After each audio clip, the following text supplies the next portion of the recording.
पाकिस्तान से आया योगी आदित्यनाथ, बताओ हमको, क्या आईएसआई ने उनको पैसा दिया था? क्या ये लश्कर तैयबा के एजेंट थे या नाथूराम गोड? अस्सलाम वालेकुम दोस्तों, we are back with reaction videos. मेरा नाम है सलमान कुरैशी और मेरा नाम है जया मानी। तो कैसे हैं आप सब? आज की वीडियो बहुत ज़बरदस्त होने वाली है। सदर वैसी साहब और साथ अतीक अहमद साहब की एक पिक्चर लगी हुई थी और देखते हैं सदर वैसी साहब ने इस वीडियो में अतीक अहमद साहब के ऊपर के बारे में क्या बातें की बोला है? हैं, क्योंकि अतीक अहमद साहब जो है, सुना है कि अपने एरिया के मसीहा थे, बड़े गरीबों की इन्होंने हेल्प की है, बड़े अच्छे काम किए हैं। तो पहले काम करते इस वीडियो को स्टार्ट करते हैं, बातों का पिक्चर बाद में 3 2 1 प्ले। क्या इनको पैसा पाकिस्तान से आया योगी आदित्यनाथ, बताओ हमको, क्या आईएसआई ने उनको पैसा दिया था?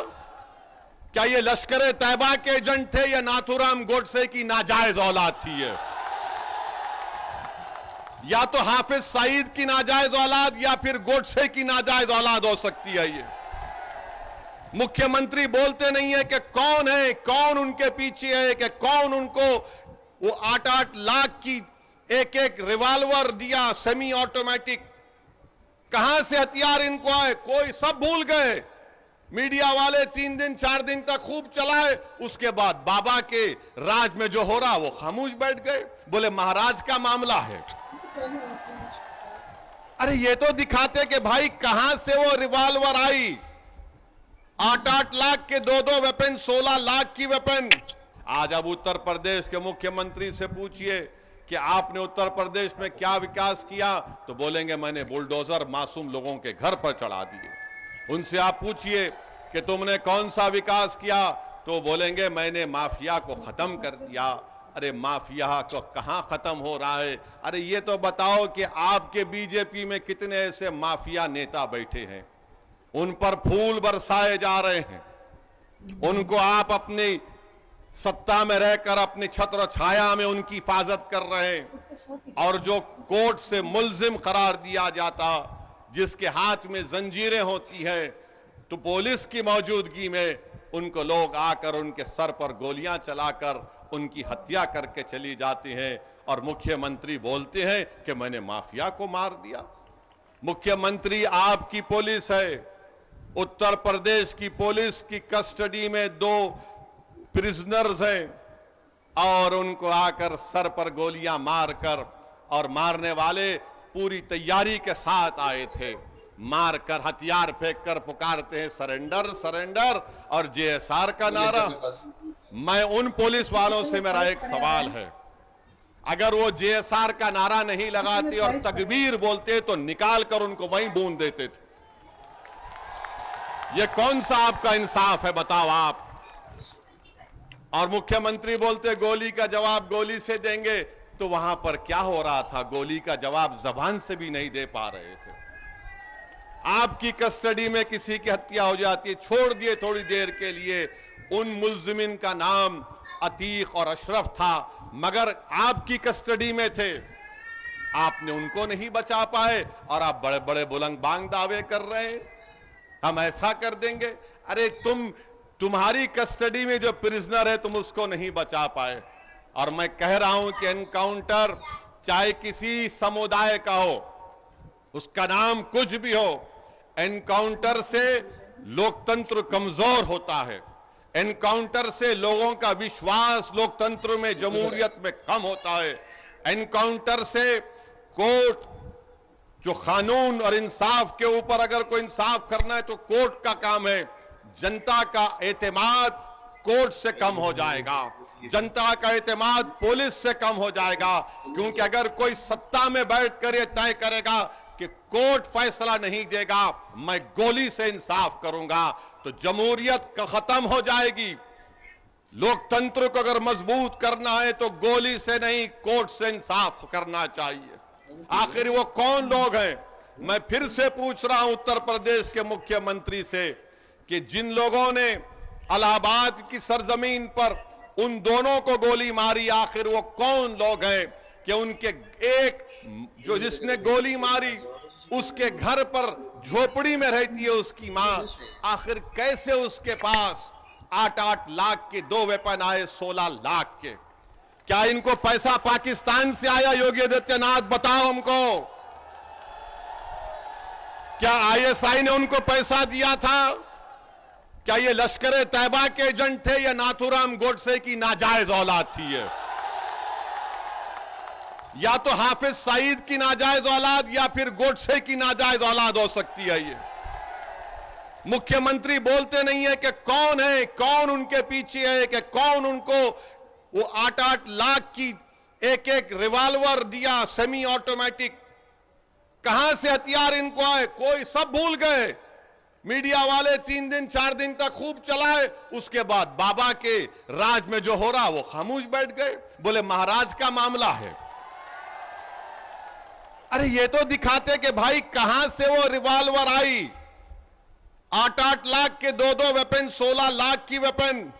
अच्छा आप ये बात समझो, हम यहां पर दासना को क्यों आए? एक तो हाजी आरिफ, हम उनको बहुत मोहब्बत करते, बहुत चाहते उनको।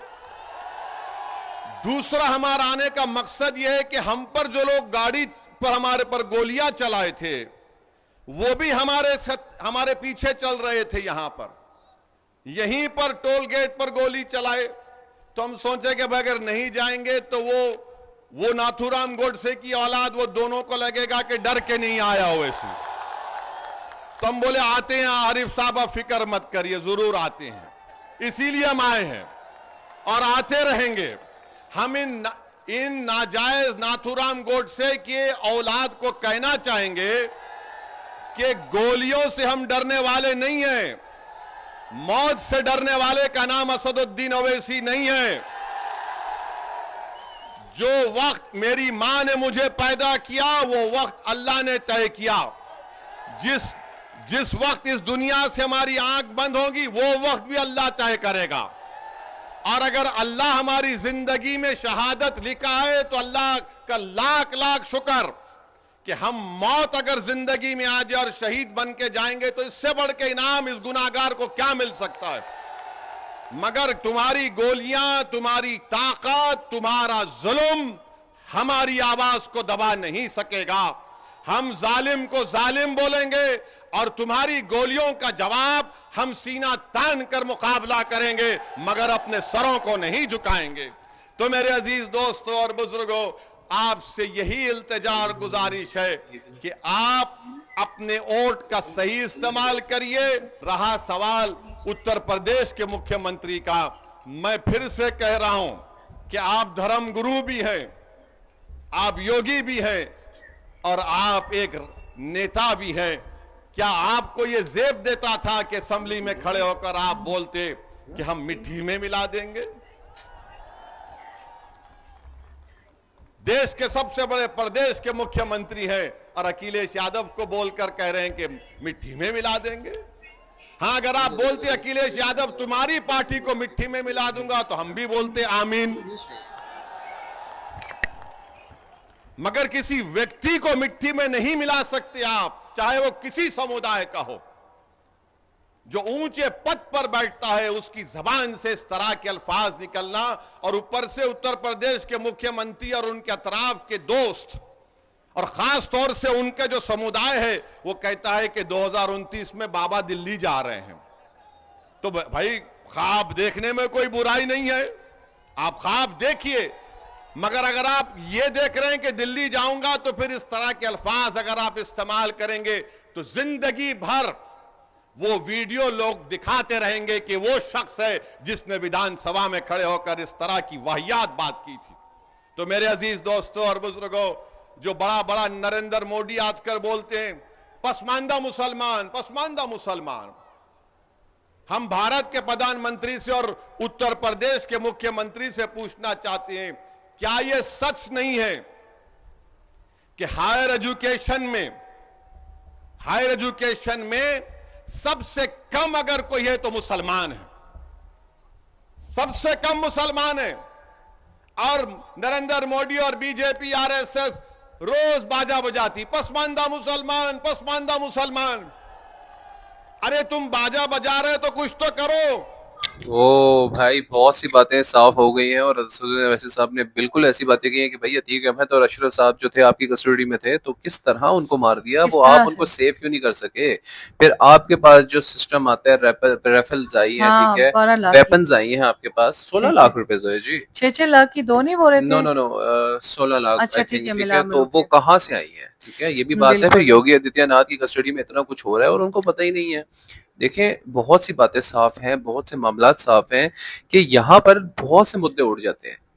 लेकिन सबसे बड़ी बात, राम मंदिर की जो चोरी हुई है उसको छुपाने के लिए, छुपाने के ठीक लिए। है, नए से नए प्रोपेगेंडा खोले जा रहे हैं। जैसे ये देखो, बोला जा रहा है कि मदरसे में ये मामलात किए जा रहे हैं जी, मदरसे हम्म। में देशद्रोही लोग का आ रहे नाम हैं, लिया। ताकि उसकी हम्म। बावजूद ये वजह हो ताकि लोग राम मंदिर की चोरी को भूल जाएं, योगी आदित्यनाथ के जितने भी काम करप्ट हुए हैं उसको भूल जाएं, सारे मामलात को भूल कर, और नेक्स्ट बात क्या करे बंदा कि ठीक है जी, इन चीजों पे आ जाओ, उसको छोड़ दो, उसको भूल जाओ, वो तो पुरानी बात हो गई है। साथ ही साथ बता रहे हैं ये कि मुख्यमंत्री जो उनसे हैं वो माफिया का नाम दे के उनको शूट कर किया जा रहा है, मतलब वो उनको शूट कर दिया है। उसके बाद जी सब ने जाहिर है प्रोपेगेंडा उठाया है कि यार ये क्यों ऐसा। उन्होंने कहा जी ये जो है ये माफिया के लोग थे जिसकी बिल्कुल वजह से बिल्कुल इनको ऐसा ही हमने है, मार दिया।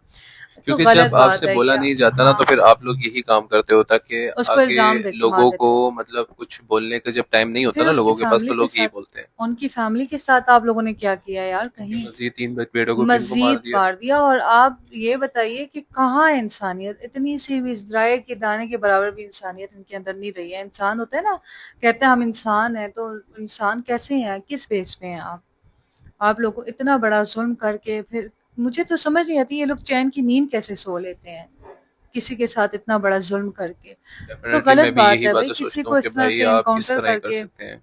उस पे उनके सरों पे गोलियां मार के फिर उसके बाद आप उसको माफिया का नाम दे देते हैं, तो ये राइट नहीं है। और ये लोग अंजाम अपना भी भूले हुए हैं कि पता नहीं इनके साथ क्या होगा। यार मैं तो इतनी बातें सोचता हूँ कि भाई जो इंसान अपने हक के लिए खड़ा होता है उसको मार दिया जाता है, ठीक है, जो इंसान हक की बात करता है उसको दबा दिया और ये जाता है। अवैसी ब्रदर्स को देख लें, ये भी हक पे खड़े हुए थे, कैसे इनके दूसरे भाई को कितने मामलात, ये असद वैसे साहब के ऊपर कितने मामलात किए इनके थे, ऊपर इनके कितने ऊपर कितने हमले अकबरुद्दीन किए के थे। साथ अकबरुद्दीन साहब को चार अभी छह तक गोलियां पड़ी थी, जिनमें बुलेट से अभी भी उनका 2 बुलेट्स के अंदर है। अंदर है, उनको पेन होता है इस चीज का, लेकिन फिर भी वो खड़े हैं, हक की आवाज बने हैं। क्योंकि कोई दूसरा होता तो कहता छोड़ो मुझे अपनी जान की पड़ी हुई है यार, मैं बीवी बच्चों के लिए जीऊं, मैंने क्या करना है, मैं यहाँ पे रहूंगा तो मजीद मारा जाऊंगा, इससे बेहतर है घर में बैठूं। लेकिन नहीं, उन्होंने कहा है, नहीं एक मैं नहीं, इस तरह के कितने बेगुनाह लोग मर चुके हैं। ये तो अल्लाह का इनका, अल्लाह ताला ने इनको लीड करवाना था, इसलिए ये खड़े हुए हैं साबित कदम। ऐसे ही है भाई। बाकी आप लोगों की राय है, अपनी राय कमेंट में लाजमी छोड़ा करें। मिलेंगे इंशाल्लाह नेक्स्ट वीडियो। अपना बहुत ख्याल रखिएगा, दुआ में याद रखें। अल्लाह अल्लाह हाफिज़। हाफिज।